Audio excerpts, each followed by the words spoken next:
শালুগড়ার বাসিন্দা প্রদীপ রায়ের বিরুদ্ধে দুষ্কৃতীদের সঙ্গে নিয়ে রামকৃষ্ণ মিশন আশ্রমে অবৈধ অনুপ্রবেশ, অস্ত্র নিয়ে হামলা, খুনের হুমকি এবং বলপূর্বক আশ্রম কর্মীদের উৎখাতের অভিযোগ। সেই অভিযুক্ত এই দিব্যি থানায় ঢুকে পাল্টা কাঠগড়ায় তুললেন রামকৃষ্ণ মিশন আশ্রমের মহারাজদের। তাঁকে গ্রেফতার করা তো দূর, বরং অভিযুক্তের অভিযোগকে গুরুত্ব দিয়ে মিশনের মহারাজদের বিরুদ্ধে জামিন অযোগ্য ধারায় মামলা দায়ের ভক্তিনগর থানার পুলিশের। প্রদীপের লিখিত অভিযোগকে গুরুত্ব দিয়ে আইপিসির একাধিক ধারাসহ SC/ST আইনেও মামলা দায়ের করেছে পুলিশ। পুলিশের চোখের সামনেই অবাধে ঘুরছেন মিশন আশ্রমের হামলার ঘটনার মূল অভিযুক্ত প্রদীপ রায় সহ অন্যরা। এমনটাই অভিযোগ।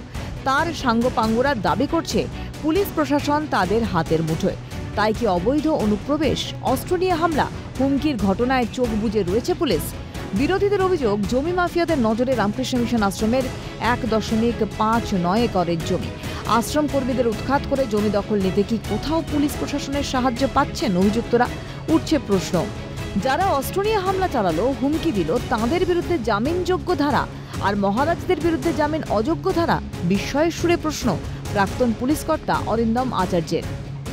এই প্রদীপ হচ্ছে কি একজন এফআইআর নেমড অ্যাকিউজড, ও হচ্ছে কি মাফিয়া চক্রে ছিল দীর্ঘদিন ধরে। আচ্ছা, এখন প্রশ্নটা হচ্ছে যে আইন আদালত কি তাহলে এই যে ক্রিমিনালরা সমস্ত ডিসিশন নিয়ে নিয়েছে, তারাই সব করবে? আইন আদালত, BLRO, কোর্ট, থানা কোনো প্রয়োজন নেই।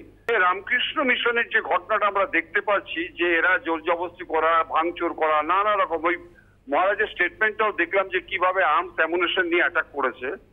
কিন্তু যে কেসটা করেছে ঠিক গতানুগতিক ভাবে সব ক্ষেত্রে যা হয়, সমস্ত ক্ষেত্রে আপনি যা দেখুন, সন্দেশখালীতে দেখুন, civil tribe atrocity prevention act থেকে বিভিন্ন জায়গায় যে সমস্তগুলো সাপ্রেস করা হয়েছে, হয়তো হয়েছে কিছু, কিন্তু কেস হয়েছে আজকে নন বেলেবল এবং বেলেবল। যে প্রদীপ অ্যান্ড আদার যে এত বড় হিনিয়াস একটা ক্রাইম করলো, তাদেরকে বেলেবল, আর মহারাজের এগেনস্টে এফআইআর যেগুলো করা হচ্ছে সেগুলো নন বেলেবল। বিরোধীদের প্রশ্ন, জমি মাফিয়াদের প্রতাপে কি মাথা নুইয়েছে পুলিশ প্রশাসন? অবৈধ অনুপ্রবেশ, অস্ত্র নিয়ে হামলায় অভিযুক্তরা বহাল তবিয়তে ঘোরে, বুক বাজিয়ে প্রচার করে পুলিশ তাদের তালুবন্দি। আর বিশ্বব্যাপী যাদের সেবা ধর্ম ছড়িয়ে মানব সেবাই যাদের পরম ধর্ম, বিবেকানন্দের আদর্শে যারা অনুপ্রাণিত, সেই রামকৃষ্ণ মিশন আশ্রমের মহারাজেরা জামিন অযোগ্য ধারায় অভিযুক্ত, মাফিয়াদের দাপটে বাস্তুচ্যুত। এটাই কি এগিয়ে বাংলার নমুনা? উঠছে প্রশ্ন।